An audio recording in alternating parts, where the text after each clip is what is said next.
point, I'd like to call up to the stage Laura Moreno and Peter Cech, and we'll transition right into our first session. We'd ask you to bear with us, particularly in the webinar side of things, as we are attempting in the Olympic spirit a very high difficulty dive here. We have both speakers coming to us remotely today through GoToWebinar, and we'll have two speakers in this panel also live and in person. So we're going to try to get all the magic to happen and see how this all plays out today.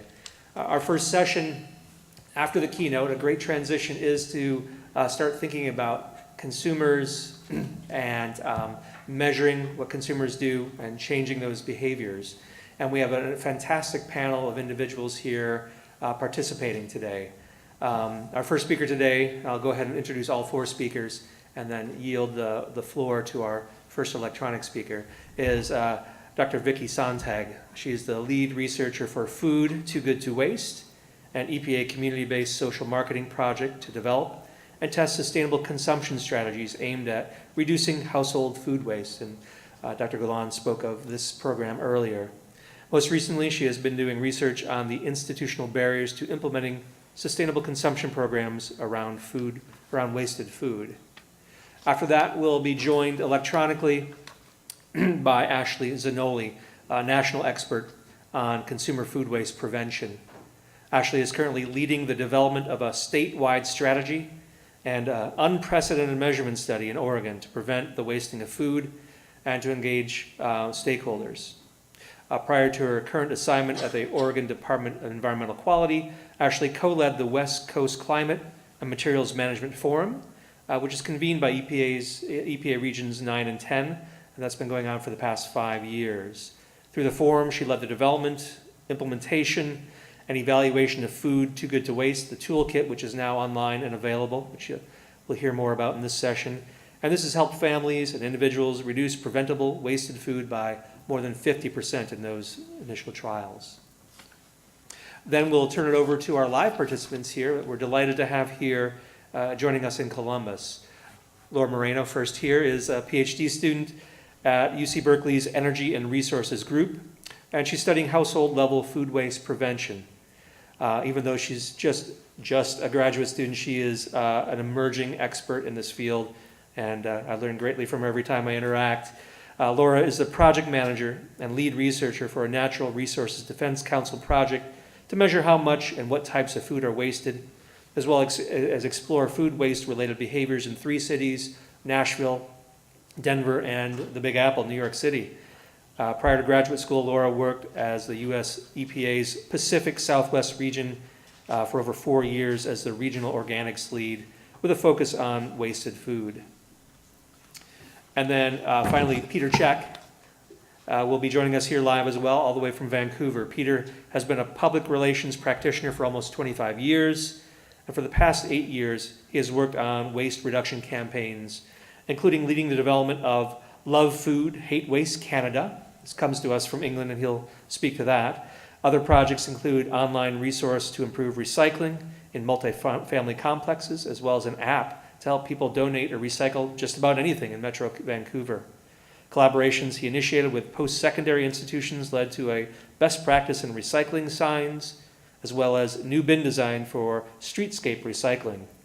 Using the community-based social marketing model, Peter now works as a part-time consultant. And like I say, we're excited to have all of them here. We'll have brief presentations from each, and then we'll open it up to a panel Q&A thereafter.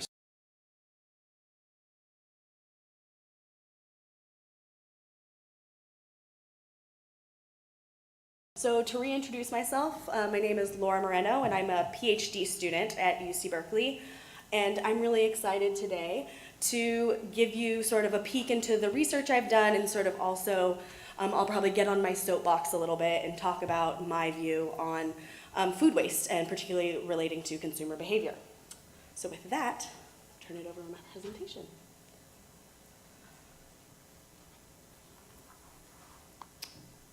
If I remembered. So one of the things that I wanted to talk about in my presentation is, so I have this view, and I think a lot of times we talk about consumer behavior as if we can just sort of give somebody information, give them, say, wasting food is gonna be, cost you or save you this much money, and they'll change. But one of the things I really wanna focus on is the idea that food waste is actually inevitable within our system.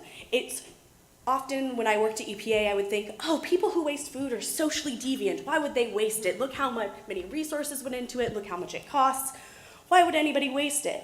But then I went to grad school, and now I have a more sociological background in addition to natural sciences, and I actually think of it, actually people who are socially deviant are the ones who don't waste food. They're the ones that, all of you in the room, you are the social deviants right now. Food waste is actually inevitable within our system. So we can't just simply think of it as a problem of individual restraint and focus on the individual, but we need to understand the individual within the larger system that we exist and address the individual and the larger system. Another overarching theme that I just wanted to present is that in the US there's very little direct measurement of what type of food, how much is actually coming out of households. And I really think that we need more data on that in order to understand how much food, why it's being wasted. Is it going down the drain? Is it going in the landfill? In order to actually create effective programs. Where do I point this? Is this technical difficulties? Ooh. Is there a, there we go, okay. So what I focus on in my PhD is understanding the causes of wasted food in households. And so my focus is on measuring wasted food, but also documenting the precursor behaviors that result in wasting food. Wasting food isn't just about the physical act of throwing food in a trash can, but it actually starts a lot earlier. It starts in the planning stages when we're planning what to buy, or not planning, like I'm very bad at planning what I'm gonna shop. But it also is shopping, storage, preparation, cooking. All of these go into why food is wasted. And often these decisions are very spatially and temporally disconnected from the actual act of throwing something in the trash. So somebody may not think it's connected to reducing how much food they waste. Additionally, I focus on trying to understand the cultural services provided by food. And what I mean by that is we don't just eat food for nutrition. That is, of course, one of the main reasons we do eat food, but we also get cultural services out of it. By cooking for family or friends, by buying food for them, we're showing our love and care, and things like that really play into how we interact with our food and thus how we waste it. Additionally, I really look at the role of technologies and systems in wasting food. As I said, individuals, we do not act alone, we are within a system. And I actually believe that technologies can be social actors equivalent to humans in that, say, our refrigerator plays a social role in how we treat our food. And I'll go into a little bit that later because I'm kind of obsessed with the refrigerator after I started interviewing people and seeing how big of an influence it actually has. And then I just want to acknowledge the diversity of perceptions related to food waste. That got cut off a little bit. And why I say that is because I've been working on waste-related issues in some capacity since I was 17, food waste specifically since I was in my early 20s. And so, I have this intuition about food waste, right? So I went to go interview people in Seattle and Oakland to see how they deal with food waste. And one thing that I realized is that my intuition about how people interact with food and food waste is wrong, basically for most people. My intuition, basically it blew me out of the water, things that people were saying. At first I was like, whoa, that's weird. They have, that's sort of an interesting connection. I wouldn't have thought that. And then I realized the more and more people I talk to, these things that I wasn't considering because people have such complex and diverse opinions and perceptions related to food. Next slide, if you can control it, since I don't think I can. I wish I remembered exactly what slides my. There we go. So as I have said earlier, the significance of non-humans, this is a refrigerator, this could be supermarkets, the larger industrial food system.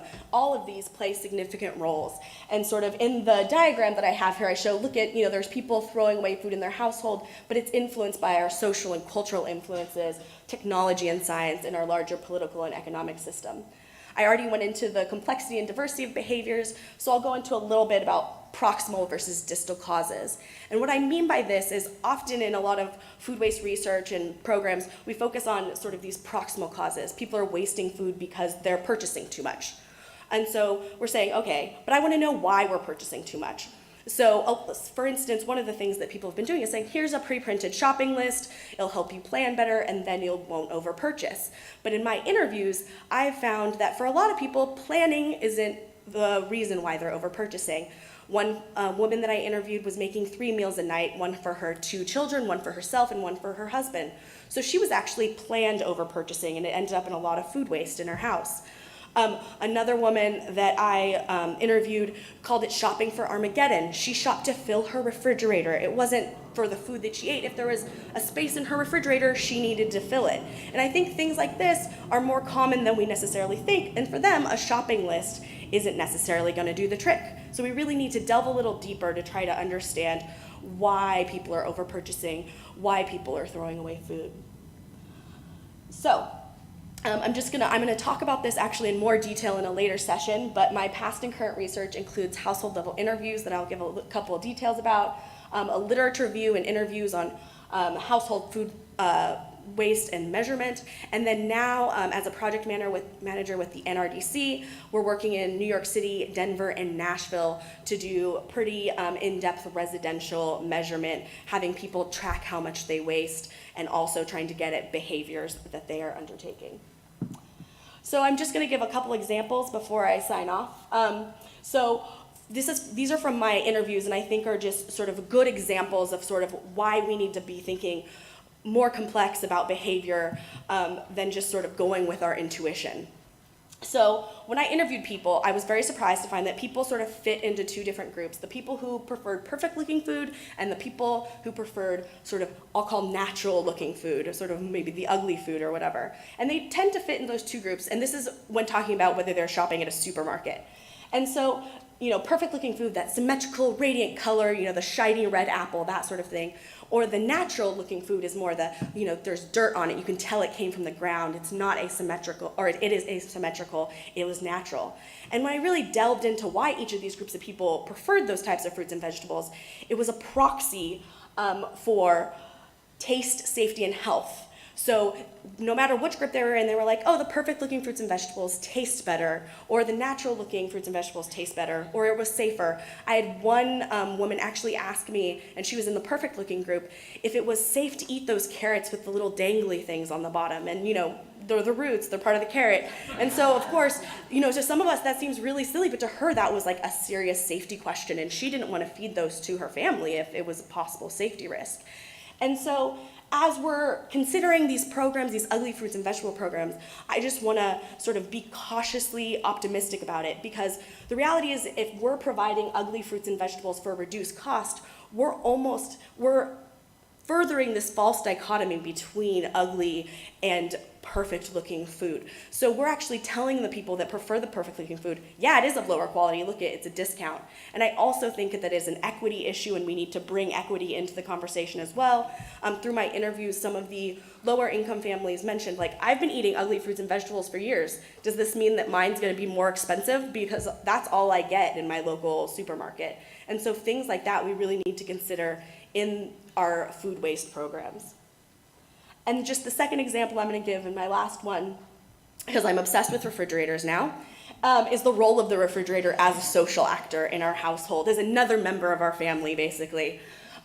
So how many of you, okay, you don't have to raise your hands, but I will say, I have for sure gone to a restaurant, had leftovers, known I really probably wasn't going to eat them, but felt too guilty, took them home, put them in my refrigerator, said, refrigerator, it is your job to keep this safe and tasty and non-moldy until I've decided that I'm gonna eat you.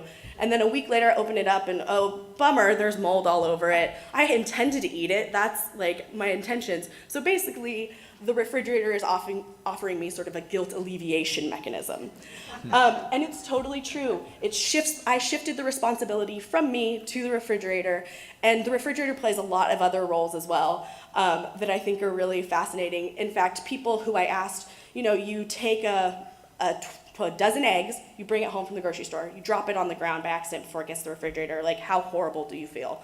How do you feel? People are like, oh, I feel so horrible, it's a waste of money. And then I ask the same question. You put a dozen eggs in your refrigerator, you forgot about them 2 years later, or whatever. Eggs is a bad example because they actually last a long time. But and they're like, oh, I don't feel that bad. And so the refrigerator is sort of allowing you to, reduce your guilt. So we need to also think about that and how our technologies and how we design them impact how people interact with food and thus make waste. So just the key takeaways, again, the significance of non-humans, the complexity and diversity of behaviors, and I really think we just need more robust data, measurement data, to actually understand why people are wasting food, both on behavior, also types and amounts of food that is wasted. And I think it's important to explore how individuals take action in our larger system, and really important for our conversation. So with that, I will say thank you, and I think we're doing questions at the end, correct? Yeah.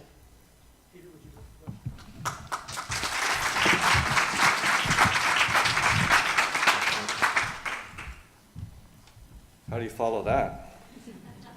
So when my name came up, it said Metro Vancouver, but I want to clarify that I retired at the end of April. If you're wondering what retirement's like, it's pretty awesome. So the perspective that I'm bringing is my own perspective. I'm not speaking on behalf of Metro Vancouver. I'm talking about what I learned when I put together a campaign to help reduce household food waste, some of the barriers I came up with, some of the things I tried. The campaign is still in progress, so we'll know next year how effective it was, but hopefully the information I share with you this morning will inform your campaigns. So, reducing household food waste at its source is not food scrap diversion. This is using more of the food that you buy. And as we talked about earlier, to eliminate your food waste, really all you have to do is have a plan for every single piece of food that you purchase. So, if we tell people that, they'll just do it. Right? Whoopsie. So, here's the challenge. We're not rational actors, and I want to talk about some of the reasons why it's hard to change behavior, not just related to household avoidable food waste, but in general. One of the largest influencers on our behavior is the behavior of people around us. So we're influenced by social norms. What that means is if most of the people you know always have lots and lots of fresh food in their fridge, chances are that you're going to do that as well. If the payoff for today's behavior is distant, so we talked about the concept of reducing greenhouse gases by having less food waste, that payoff is really distant, so we're less motivated to do that. We feel loss twice as much as we feel gain, so anything that takes effort, if it's taking our time, we have a sense of loss, we need to have some kind of a reward. Fairness is a big one. I mean, we get disheartened if we feel like we're doing all this heavy lifting and nobody around us is participating as well. And now I'm going to shift gears to our brains. Our ability to be disciplined, to follow through on plans, is regulated by our prefrontal cortex. And the prefrontal cortex is like other parts of our body. It's like a muscle. It needs oxygen. It needs glucose. So the analogy I'll use is our legs. If you're running up and down the stairs at Ohio Stadium, just keep running, eventually your legs are going to say, you know what, I'm done. Like, you're just not going to be able to run anymore. Using our prefrontal cortex for executive functions like problem solving is the equivalent of running those stairs for our brains. And our brains are good for about 3.5 hours a day of that kind of higher level thinking. So, picture yourself at the end of the day. You've been making decisions all day long, you've been problem solving, negotiating with people. How does your brain feel? Your brain feels pretty tired. And when our brains are tired, even though you've bought all that good food to eat, it's a lot easier to get takeout than it is to stick to your menu plan. The other challenge we have is we have a lot of information coming at us constantly.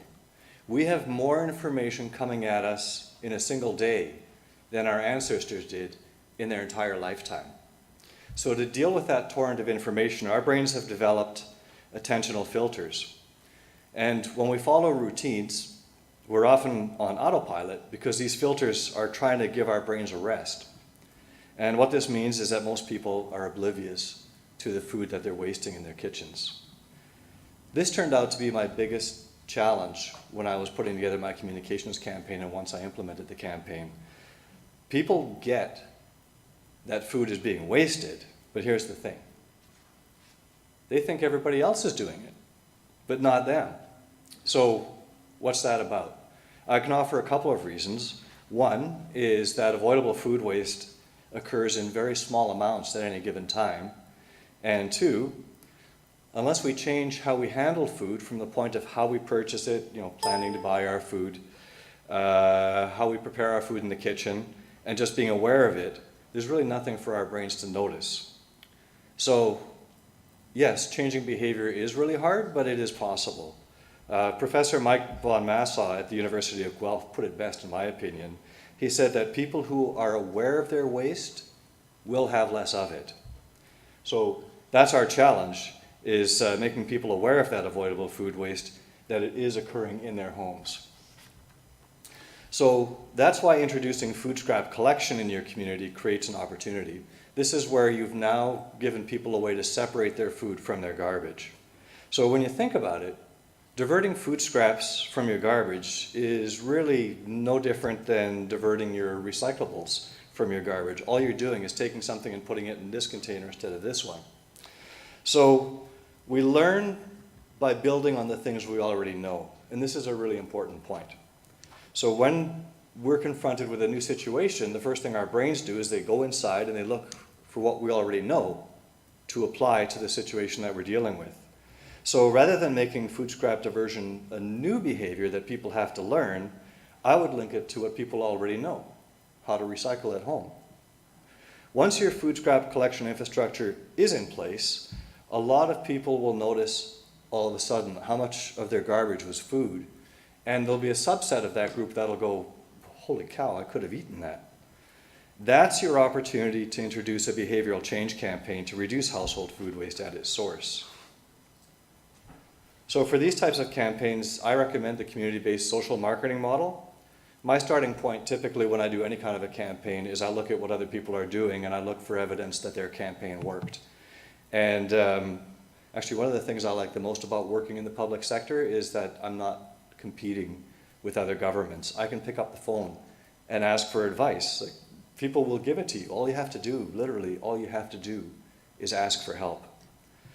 Your baseline research should be designed to uncover how your target audience feels about food and food waste. What's preventing people from eating the food that they purchase? What can be done to remove those barriers? How will you get people to buy into your campaign, and how will you remind them to keep up these new habits that you've asked them to adopt? And how will you determine what elements of your campaign are most effective? I don't have the answers to all of these questions, but these are the things you need to think about as you're designing your campaign. Most behavioral change campaigns literally take years, and I'm not aware of any way around that. That's why I recommend that you start with the people that are most likely to respond.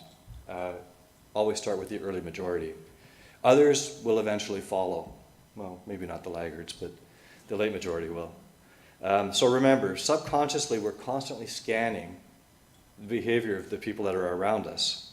And the behavior of people that we like and respect has the most influence on our behavior. When you're thinking about your messaging, it's important to craft your message using aspirational language. So I like to use language like, we'll help you use more of the food that you buy, as opposed to a message like, we'll help you reduce your food waste. I like to take waste right out of the equation whenever I can. Make people feel good about it. And remember, people learn by building on what they already know. Think about that when you're developing your campaign. So, as I said at the beginning, having a plan for how you're going to use every piece of food you buy is going to eliminate your food waste. But think about all the behaviors that have to occur for that to happen. The first thing you have to do is you have to look at what you already have at home. What's in your fridge that has to be eaten soon? What's in your freezer that maybe should be eaten soon because it's been there longer than you intended? What do you have in your cupboards? Now you got to start thinking about a menu plan for how you're gonna use that up. Then you make your shopping list. What are the things I need to complete the recipes so that I can have my menu plan? Then you got to go to the store, and you're hungry and you're tired and chocolate's on sale, and you've got to stick to your shopping list. And then you come home and you got to stick to your menu plan. And I describe this to people and they go like this, because it feels overwhelming. So that's why I used an approach that BJ Fogg coined, baby steps, and you'll find his lectures on YouTube. They're quite entertaining. In this example here, this is an infographic that we created, and there we go. It was an opportunity to talk about milk, and specifically what we were talking about is a very simple behavior that people could adopt today to start to make their milk last longer. All it is putting your milk in the back of the fridge where it's coldest, instead of in the door of the fridge, which every time you open the fridge door, that's where all the warm air is, it's going to go off sooner. Another thing that we tried to convey is keep your fruits and vegetables in separate crispers, because fruits give off ethylene, which speed ripens leafy produce. What else do I want to say about this one? Another example I was going to give you is you go to the store, you buy a loaf of bread, stick half of it in the freezer right away. So anyone can do these simple things, right? And they should start to realize an immediate reward, which hopefully will motivate them to keep going. So I mentioned earlier, we're in this constant torrent of information coming at us. How are you going to make your campaign stand out from other campaigns? What we did is we used a media stunt. We got a hold of Tristram Stewart and talked to him about what we wanted to do with our food waste campaign, and we wanted to do a Feeding the 5,000 event, and he said, well, that's actually why I put Feeding the 5,000 together, was to create a stunt exactly to help people like Metro Vancouver launch their food waste reduction campaigns. So at these events, what you do is you serve 5,000 free lunches using rescued food. Now, people have a lot of preconceptions about rescued food. They think it's like this slimy green stuff at the bottom of a bin. The picture on the right here is some of the rescued food that we used. So in this case, rescued food was that food that wholesalers had that they couldn't get to a grocer in time to sell. This was food that was at its peak freshness, and it was delicious. And when people saw this, because that's the point of the campaign, is to put this food right in their hands, when people saw this, it absolutely blew their mind that tons and tons of this high-quality food was going to waste every day. So for us, the resulting earned media was great. It put us on the map, and it made people aware of our website and our social media channels. Social media, that magic silver bullet that's going to solve all our problems. So the goal with social media is to drive traffic to your website. That's what you use it for. So as you're doing your campaign, as you're thinking about your campaign, what you want to do is you want to scan Twitter, you want to scan Facebook, LinkedIn, Instagram, other platforms. And what you're looking for is to try to find those people that are already talking about food waste and how they're reducing food waste right in your community. See what they're saying and look at what hashtags they're using. And then join them there, join the conversation. You don't have to start a whole new conversation. The conversation's already happening without us. What you have to do is find where it's going on in your community and meet people there. Craft messages with those quick wins and include hyperlinks to your web pages. Make sure you use images in your messages and ask for user-generated content. Ask people what they're doing and then share it on their behalf. And use your hashtag across all platforms. There is a place for traditional media advertising, print, radio, television, but if you're working with a tight budget, which I assume is everybody in this room, you will want to explore online advertising.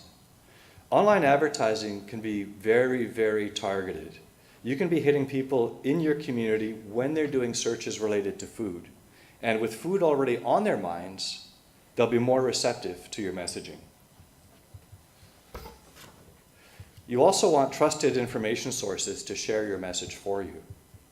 Your social media scan will likely surface people who can be those third-party advocates, respected sources of information that can carry your message for you. And hopefully what they'll do is they'll link to your webpage, because the more strong links you have to your campaign webpage, the higher that webpage is going to come up in search results when people search for food waste reduction on Google. Ideally, you'll be able to recruit a well-known chef or other local personality to engage local media. Reach out to people like Jonathan Bloom, author of American Wasteland, and Dana Gunders, author of the Waste-Free Kitchen Handbook. They want to help you. Scan, monitor, refresh, and adjust your campaign constantly. And report progress. People want to feel like they're on the winning team. So remember, you'll need to address barriers that are keeping people from using more of the food that they purchase. You'll need quick wins so that people will experience immediate results and feel good about their efforts. You need to meet the early majority where they're already at on the web and in social media. You need to make the campaign fun. And most importantly, you need to have fun doing it. So, if you have any questions about my presentation and we don't have time to talk today, please do feel free to send me an email. If you're interested in some of the aspects of behavioral economics that I talked about, I've provided a reading list here. These are some of my favorite books. And thank you very much for having me here.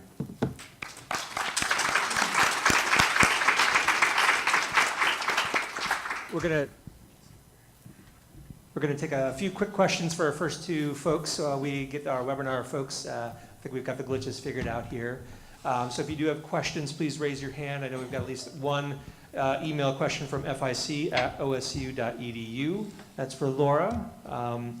I noticed your interview sites are all in large cities. Have you done research in rural areas? And if so, noticed any differences in your findings on the perceptions of food and food waste? I have not done any research in rural areas, but I think that's a great question to ask Ashley Zanolli when she gets done working, because she is actually starting her research in Oregon. Will be both rural and urban, so it will be able to sort of look at those differences, which I'm assuming will be there. Great.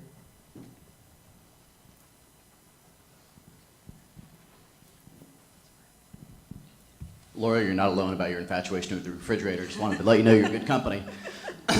It's not so much the technology, it's if we look at refrigeration and how it's used in the home, and with homes changing, it's kind of fascinating. You see new apartment complexes going up in every single city.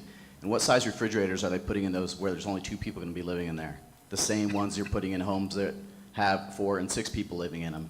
So not only do you have people with refrigerators that are not the right size for their living arrangement, they're then staring at an empty refrigerator thinking they need to fill it up, et cetera. So there's other actors there when you look at kind of like these invisible hand of technology that's guiding us to make decisions that are not good for our pocketbooks or good for wasting food. So it's just another angle on that same focus that you're looking at.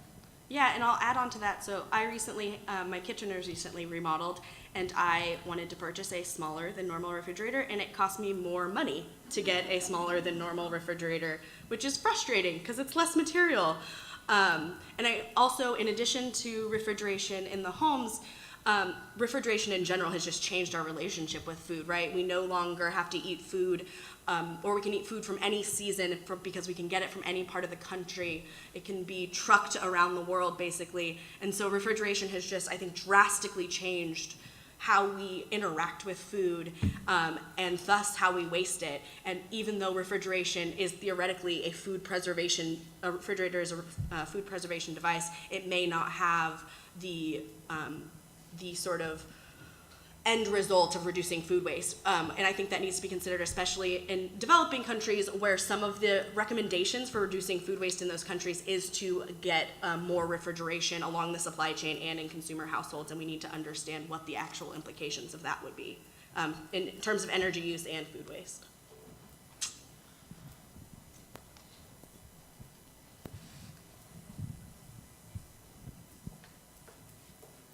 So I run a cannery where I teach people, how to do home preserving. And my question is, so our focus is on eating local and eating local year-round, and I wondered how that movement plays in with the movement of reducing food waste for the big picture. I personally, this is my personal opinion, I think the local food movement plays a huge role because, as I think any of these food movements, nutrition, equity, food access, local, they all play together because we need to understand how they work together, where some things, we might be having messaging that is opposite of each other, but we need to align our messaging, I think, in all these food-related disciplines or problems that we're looking at. So I think it's personally very important for food waste. I don't know if, Peter, if you have an opinion, but that's just my personal opinion. One of the things that, when I was looking at the WRAP campaign, and one of the things I wanted to do was engage local grocery retailers, and they had a study that... Hi. Morning. They had a study that indicated that when people started saving money because they were wasting less food, they actually took that money and bought better quality food. And I think that as people become more aware of that food, they start to explore things like maybe having a home garden and doing their own canning. But it starts with just being awareness of food and what the role that it plays in their lives.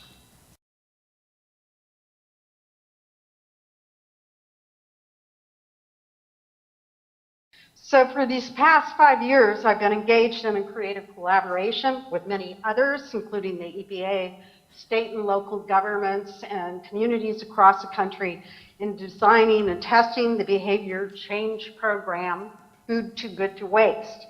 In a growing number of communities, Food Too Good to Waste has demonstrated that relatively simple and easy changes in household food management practices are highly effective in reducing waste of food in individual households.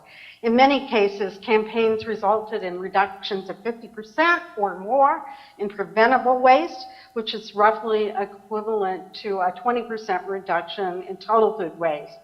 The challenge we are facing now is how to scale up these successful demonstration projects, which takes us into the realm of policy.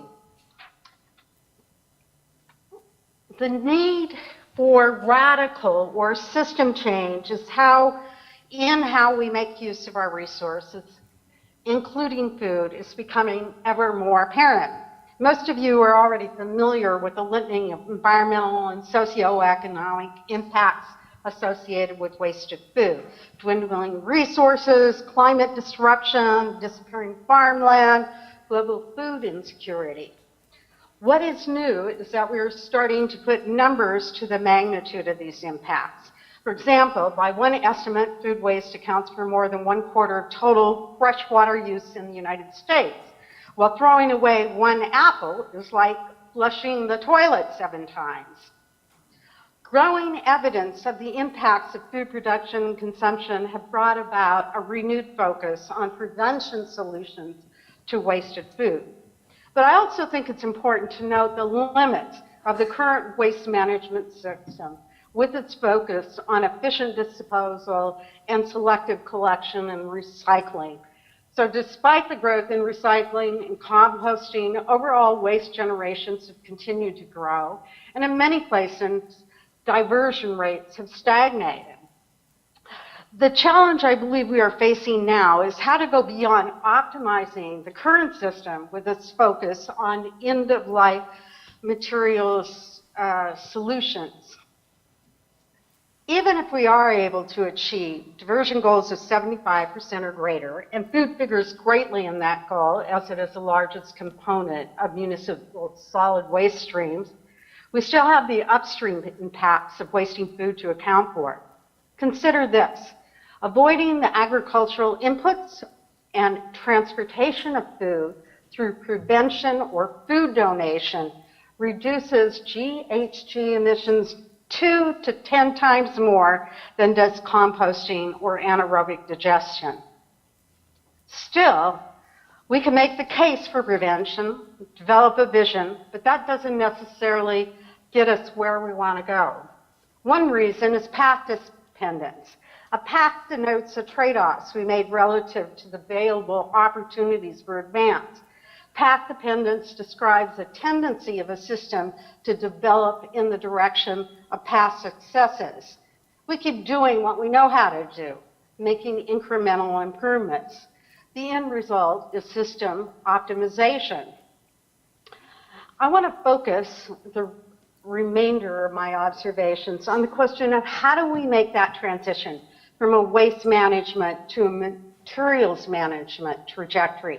Because as I would argue, how matters as much, if not more, than what. Because, as the saying goes, if we don't change the direction we're going, we are likely to end up where we are headed. Historically, wasted food was understood as a matter of providing solid waste management services. It was also thought if we took care of landfill problems, prevention would follow. We would work our way up the ladder, so to speak. By contrast, the vision of sustainable food consumption speaks to maximizing resource conservation, minimizing throughput, minimizing environmental impacts, and, dare I say, living within a sustainable share of the world's resources. One of the first questions I think a program such as Food Too Good to Waste poses is what is the appropriate domain of policy? Policy tends to focus on outcomes, but in the case of sustainable food consumption, what is needed is a change in practices pertaining to how we live our everyday lives, which is what Laura talked about so brilliantly. Can policy be brought to bear on what and how we eat? This is a difficult proposition for a number of reasons. This is a multi-level problem having to do not only with individual behavior, but individual behavior embedded in social, cultural, technological, and economic systems, and how the way our brain is wired. In effect, policy must be directed as not only motivating individuals to waste less food, but addressing the conditions that give rise to wasteful behaviors. That's a long way from the domain of traditional solid waste services. Yet the challenge is not unlike other environmental problems we face, which call for radical system changes. One of the strengths of Food Too Good to Waste is that very early on, EPA Regions 9 and 10 convened a network of stakeholders who sought to define the problem and identify possible approaches. The EPA was able to draw on the experience of researchers and practitioners in a variety of fields to help develop a shared understanding and discourse around wasted food prevention as it pertains to households. In turn, Food Too Good to Waste belongs to a broader network, working to develop a policy agenda on wasted food. For example, Fusions is a consortium of researchers and practitioners in Europe whose aim is to generate a shared vision and strategy to prevent wasted food across the whole supply chain through social innovation. One of the beauties of a network approach is the ability to leverage resource.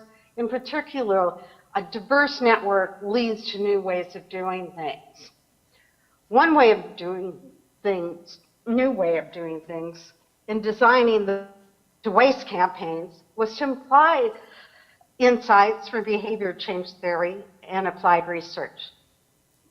Community-based social marketing, which goes by the acronym CBSM, was the tool of choice. CBSM is an approach to driving behavioral change through community initiatives that remove the barriers to desired behaviors while simultaneously enhancing those behaviors' advantages. It does not necessarily replace traditional media education campaigns, but rather complements them. CBSM encourages us adapting campaign and messaging and tools to the needs of the community, which is critical in that so much of our food behavior is social. In fact, change itself is a social learning process. Learning, again, as opposed to optimization, is an important element of any transition, and learning requires experimentation. Any good change program must build in the resources to support that change, a point to which I will return in a minute. In Food Too Good to Waste, critical lessons from the early pilots that enabled us to strengthen the program included delivery, that is, the means of engaging the target audience, matters as much as the messaging and tools used in the individual household interventions. Organizations that went it alone tended to run to the ground. And conversely, organizations who were open to change were likely to have greater success. Going back to the question of whether policy can impact our everyday practices, we know from research that people want to do well by themselves, but they also want to do well by others. It is human to want to contribute to the common good. Food Too Good to Waste campaigns empower people to make changes that make a difference. While shaming doesn't work to change behaviors, offering people strategies and tools to reduce waste does. Likewise, I strongly believe that linking prevention policy to environmental and social justice messaging, as opposed to focusing on saving money, is important from two respects. One is that you are building an informed public constituency for sustainable food consumption policy. The second is it reinforces our individual awareness of why reducing wasted food matters, which in turn strengthens our consciousness around using our resources wisely. A change which I think is imperative given the social and environmental challenges as we face. It may be a matter of interpretation, but I also think this is why home waste audits, having households measure their own waste, is the single most important Food Too Good to Waste tool. It makes people conscious of the amounts of food they are wasting, but it also gives them agencies. In sum, Food Too Good to Waste has shown that CBSM campaigns can bring about a notable reduction in preventable food waste at the household level. The challenge we are facing now is how to scale up. Do we integrate these campaigns into existing solid waste management programs, or do we see them as seeds for a transition to a materials management trajectory and ultimately to sustainable food consumption? It goes without saying that resources are limited, but also that all change incurs some costs. We need to jump the fence of short-term costs, preventing the realization of long-term benefits from wasted food prevention.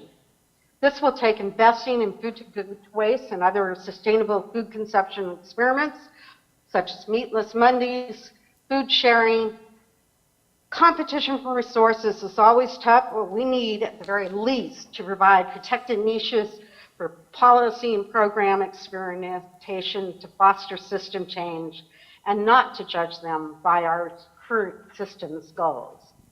So I leave you with the 7 elements of an effective transition, which I've covered in my earlier presentation, and with a vision where the shifts in practices, both at the individual and collective levels, can lead to new social norms around responsible and sustainable food consumption.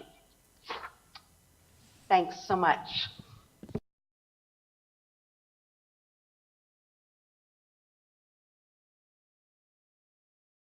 So thanks so much for inviting me, Brian, and thanks, Viki. That was a really great presentation, and kudos to you as well, Brian and Laura. It's amazing in the past 5 to 6 years how far this conversation has evolved. So Viki, I think, hit some really high-level points that I'd like to reinforce, and I'm just going to give you some more slides that provide some tangible examples of what the toolkit looks like, so you can think about how you might integrate it into your community. And before we go there, I think let's just step back and talk a bit about why framing matters. So framing is basically how you frame the question, which influences the kinds of solutions that come up. And to date, we've really been framing food waste as a solid waste problem, as a landfill methane gas problem. And when we frame it in that way, we tend to see recycling and composting as solutions. And while those might be part of the solutions, we're really using disposal reduction as our hammer and not talking about these broader upstream policies that Viki alluded to. So the solid waste policy toolbox really leaves us with this hammer where every nail tends to look like a pound that could be diverted. And in Oregon, what we're really trying to do is address wasted food more holistically and look at significant environmental outcomes, really honing in on a reduction of waste generation as a goal instead of better disposal targets. And this slide here on waste being the tip of the iceberg really highlights a lot of what Viki and even Peter brought up, where the waste we see tends to be what we glom onto. But the reality is that waste prevention and donation are anywhere from 2 to 10 times as environmentally impactful as composting or anaerobic digestion through a greenhouse gas lens. And in terms of cost, it's about 10 times the cost of disposal when we think about the embodied energy and resources that go into preventing wasted food. And here's a slide just to give you some context for the consumer portion of this problem. This was developed by King County, and it highlights across the supply chain some of the environmental impacts that Viki mentioned, and then this USDA stat where a family of 4 can save about $1,600 per year. And here in this King County outreach, and I'll show you some of the tools King County used as part of the Food Too Good to Waste program, you can see the contextualization of connecting wasted food to wasted resources, which is something Viki talked about. And I really want to paint a picture for you of not only why household food waste matters, but what we've been able to do about it through this EPA-convened think tank I used to lead, known as the West Coast Climate and Materials Management Forum, who developed this toolkit starting in 2010 with the help of Viki Sonntag. And this toolkit was actually adopted as a national tool, so anyone can access it. And the strategy we used was really this community-based social marketing approach, where starting back in 2010, we did some global literature reviews and found that the UK RAP had an interesting program. And in the US, there were maybe a handful of curbside composting programs, but there was really nothing done at the consumer level to help people prevent wasted food in the first place. And as you'll see here, these behaviors are not all that new. As Elise mentioned, in World War II, there were campaigns to try to highlight these behaviors. And now they're showing up again. And part of this is due to some of those reasons Laura highlighted about how we've become further separated from our food system. So here you see the target audiences were families with young children and millennial workers or young full-time workers between the ages of about 18 and 35. And we found that based on our review, they tended to waste the most. And I won't go into depth how you develop community-based social marketing campaigns, but there are some free resources and training I'll point you to if you want to dig in deeper. One of the basic tenets of community-based social marketing was hit on by both Peter and Viki, and that's really understanding the barriers and benefits to adopting key waste prevention behaviors. And specifically, these behaviors, relate to measuring what's being wasted and then smart consumption behaviors around shopping, storage, prep, and actual cooking practices. And what I want to point out here in terms of the behavior and benefit analysis was it's really important not to go with your own instincts when you think about driving behavior change, much like Laura mentioned. So when we actually asked our target audience what was driving them to adopt these behaviors or what was getting in their way, we found that a lot of it's around automatic behaviors or dynamic lifestyles where people purchase food with the best of intentions in mind, and then happy hours would come up for young full-time workers, or parents with young children, their kids didn't want to eat it. So we thought going into this that cost savings and health would be the dominant motivators, but we actually found the main benefit was getting value out of what you have. So we think there's a lot of promise there in tapping into that natural aversion we have to losing something we could have used. And the opportunities moving forward are to really connect these good intentions with bad consequences and better behavior. So here you can see the main aspect of the toolkit is really to send the message that food is too essential to throw away. And by making these small shifts in how we shop, prepare, and store our food, we can feel good about wasting less, protect our environments, and support our communities. And obviously the goal is just to prevent wasted food at home.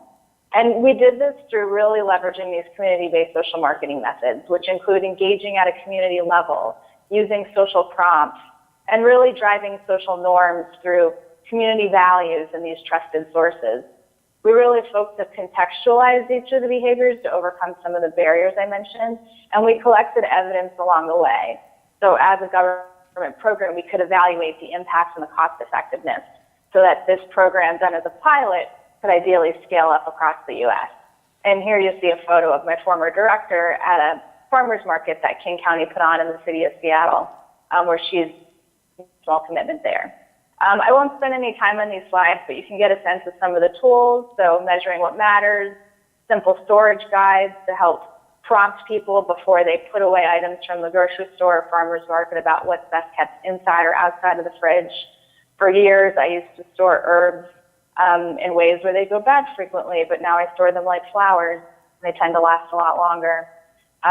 Short shopping templates. So we heard about shopping behaviors and planning behaviors. And what Viki and I found was some of the planning tools out there are maybe overkill. And really, all you need to do is try to think about how many meals you're going to eat at home when you think about going to the grocery store. So again, keeping things simple, thinking about what you already have on hand and what would be needed. This was one of the most popular tools, which is really simple, but just a prompt. So speaking of fridges, which you've heard a lot about today, out of sight, out of mind. You hear that a lot. And with the large fridges we have, having a shelf or a sign where what's likely to go bad or most perishable is no longer out of sight and out of mind is more likely to be utilized or reinvented into some new meal throughout the week. We also developed some of these outreach tools. So I just showed you some of the behavior change tools, but then there's a whole host of outreach tools that have been tweaked by different participating communities across the U.S. So again, these are King County's tools, and here you can see an infographic focusing in on tomatoes, and you can see the connection between wasted resources and wasted food, as well as the economic impacts. And on the right side, there's a workshop presentation that can be customized and integrated into a whole host of community curriculums, ranging from canning classes to school curriculums to job development programs or even food safety certification classes. Here's just an example of showing a tabling event. I think one powerful piece, using the King County example as a thread, is that this implementation of food to good to waste by these communities around the U.S. was frequently perceived as a great use of public dollars. For all the counties I've worked with around the U.S., which included 17 EPA-supported projects and at least 25 others, there was never any negative input that the government was trying to get in people's homes. It was perceived as helpful, and people loved talking about food. So it's just a way to use that power of food to connect us in a broader conversation. And one last thing I wanted to highlight was around collaborating with grocers. So food purveyors are really likely partners. And continuing this King County thread as an illustrative example, they were able to partner with a natural co-op and develop videos with a chef named Chef Jackie, and shoot them out and develop these videos that were really well received. The store anecdotally reported higher employee retention rates and employee happiness in collaborating on the program, and also more foot traffic, as people were referred by local news stations, for example, to get consumer outreach information at their local store. And this recycledfood.com website is the source for all of these materials I just went through. In terms of additional community-based social marketing training, there's a free webinar I put on with Kohlhauer and Cohen last March. It's an hour-and-a-half long webinar, and the slides are available. And I think that's a really great basis for any work you want to do around food or behavior change at the community level. And then there's a webinar that we did last February with King County, Iowa City, and the Rhode Island Local Food Policy Council, highlighting their implementations of food to good to waste and their results. We're doing another webinar with that same group, including myself and Viki, on September 22nd as part of a national webinar, since this is now a national toolkit. So I encourage you to check that out if you want to hear more from communities on the ground around what's worked and what might work for you. So like I said, since 2010, we've had over 17 pilot campaigns. And as Viki mentioned, we've seen potential to reduce preventable food waste by over 50% or more per week, which is about 20% of total waste. We also saw that measurement was key to awareness. A lot of the public opinion surveys out there, you find that people sort of fib because we answer questions based on how we want to be perceived, but maybe not based on what's actually happening, which is why the qualitative interviews Laura has been doing have been incredibly valuable in understanding the nuances of those reasons why food's being wasted. While measurement's key, we know sometimes it's not easy. So in thinking about how to scale up the campaign, having community-wide waste-free weeks might be one way to make measurement less of a challenge. I think it's worth noting that in all of the campaigns, we saw that 96% of participants plan to continue to use the tools, and 93% of them thought that they were valuable tools. And that evaluation is available on EPA's website. In terms of how to get involved in your community or potentially use this toolkit, we found that state and local governments can leverage the National Ad Council NRDC campaign called Save the Food. That's really an awareness campaign, not a behavior change campaign, but those high-level media ads can be used to try to, use some of these other tools for social norming at either a statewide or county-wide campaign. In Oregon, we have a few regional campaigns right now. There's one that includes 4 cities and a major county using the Food Too Good to Waste toolkit, which they renamed the Eat Smart Waste Less Challenge. Also at the state level in Oregon, we'll be rolling out several of these campaigns. Retailers, producers, haulers, there's opportunities across the whole supply chain to help consumers waste less and raise awareness, although I want to reiterate that awareness doesn't necessarily lead to behavior change. I also want to reiterate some of the points Viki made about, the theory that solid waste goals and recycling behaviors lead to upstream solutions. That's really a theory of change I only hear in the solid waste world, and I have yet to see any evidence to support it. There's a lot of evidence out there on behavior change that actually shows what we call a single action bias, where people who are really great at composting and recycling are less likely to take on other upstream behaviors related to reducing their own consumption or shifting their consumption in new ways. So while composting is important, and I think it's a great way to recover nutrients, we really want to be mindful of setting goals that actually link up to a reduction in the generation of wasted food and pairing any food waste diversion efforts with messaging around prevention being the best thing we can do. Because it's a lot harder to adjust behaviors based on the communities I've worked with when you roll out composting programs and then a program telling people how to waste less food. Colleges, universities, K-12 schools, there's a ton of different curriculums out there. One thing that's been really great that EPA has done is develop a peer learning network. So for the last 4 years, I've led a group of communities around the U.S. sharing their best practices. Communities who want to get started can have peer mentors. We've been able to scale and replicate really quickly without any government funds, but the time it takes to run that hour-and-a-half monthly call. So again, I'm now in a new role in Oregon temporarily, but those are still resources available to others. And then last but not least, community groups and nonprofits. So when we think about these broader food systems connections, like Laura and Viki both mentioned, we really want to be towing the same line when it comes to messaging. And there's also some really unique opportunities. So EPA and USDA set that big, bold goal Elise mentioned of having food waste by 2030.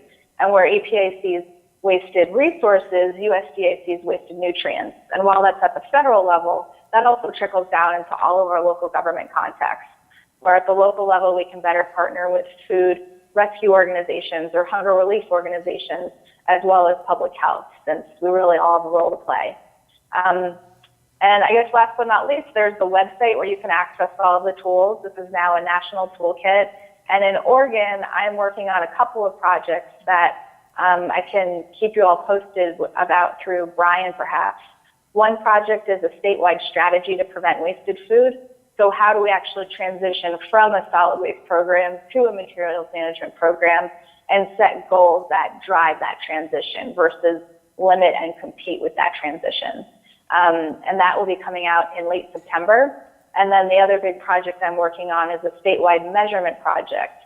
That's along the lines of the measurement work that Laura is conducting with the NRDC pilot.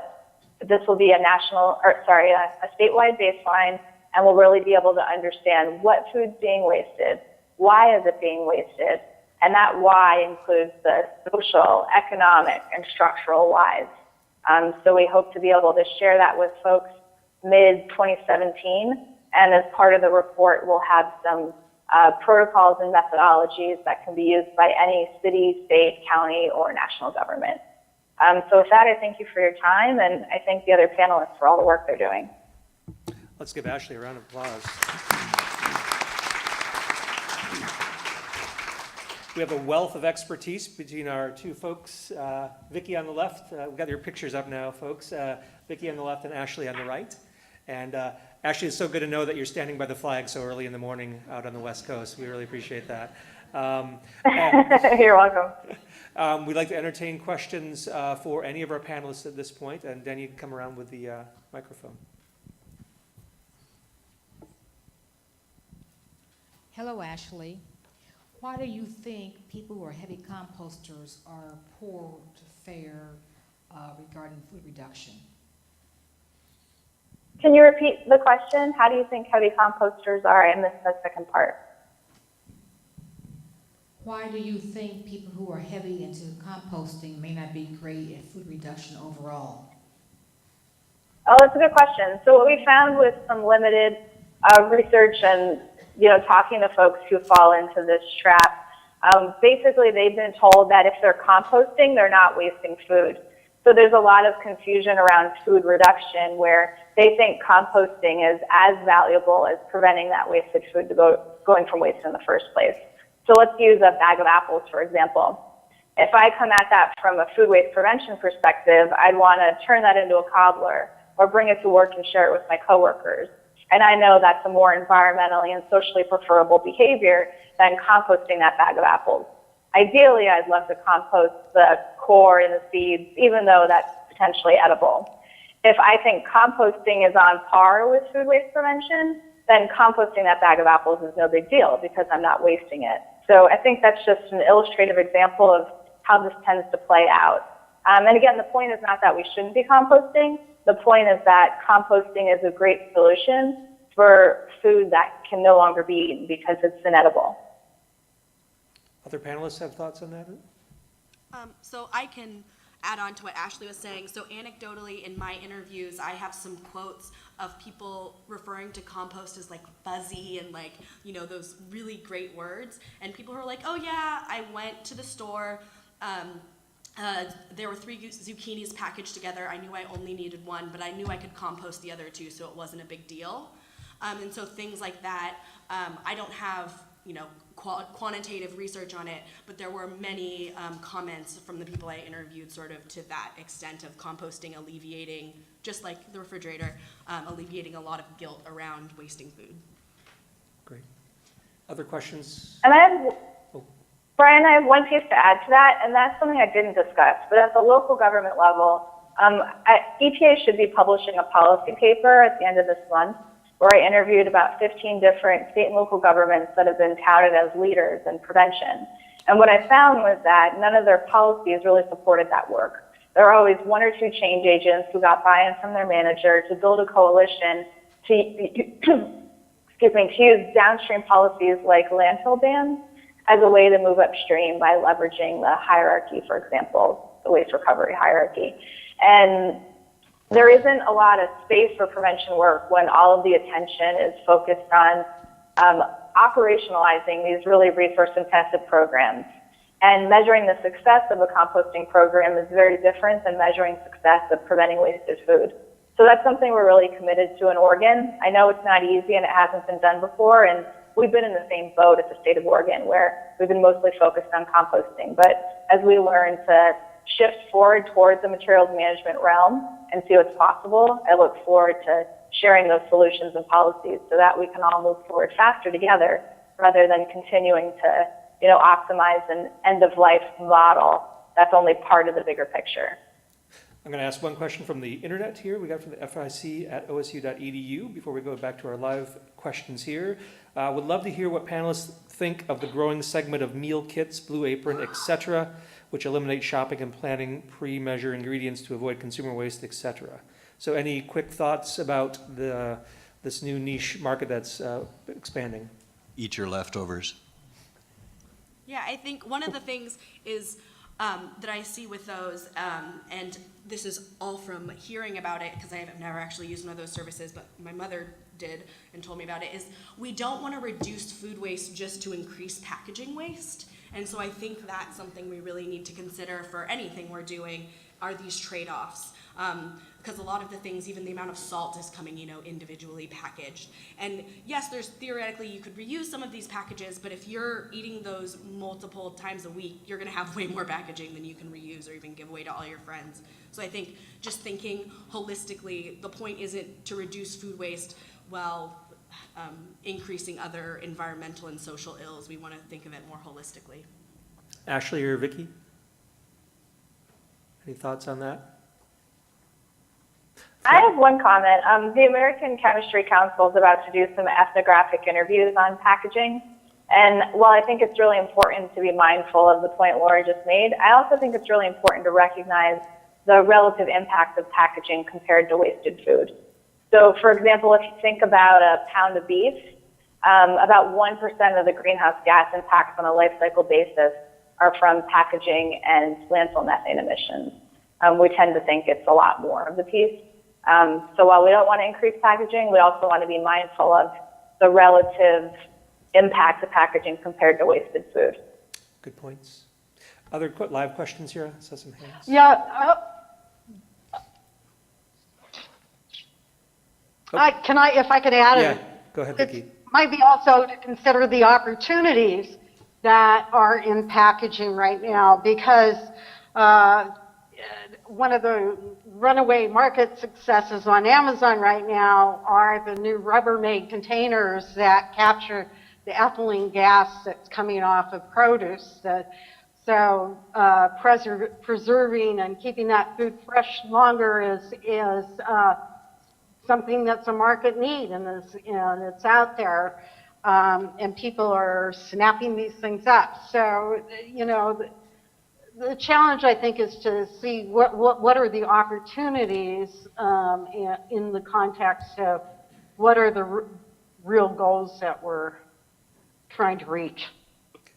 Got time for maybe one question here live, and Hi, thank you. Do you think you could start publishing, or are you already starting to publish, how much it costs to do what you're doing? How much does it cost to assess the amount of food waste in a city or a county or a state? How much does it cost to run one of these community programs like Food Too Good to Waste in a community like Seattle or other places? maybe Ashley or Viki, do you want to speak to the cost? I know it's all over the board, and that's one of the nice things about the toolkit is it can be integrated into a community at a low or high level. And then I can speak to the broader cost of measurement at the state level. And I know Laura has information to share there too. So I think go ahead, Viki. this is also kind of referring to the challenge of scale. The question, I think, is not whether these interventions work or not, it's whether we can get them sufficiently diffused throughout the population. So I do think that that's going to take much greater investment in campaigns that are not considered, seasonal or, one-offs, but a long continuing effort to make this outreach and to start to go up the diffusion curve to really reach the entire population.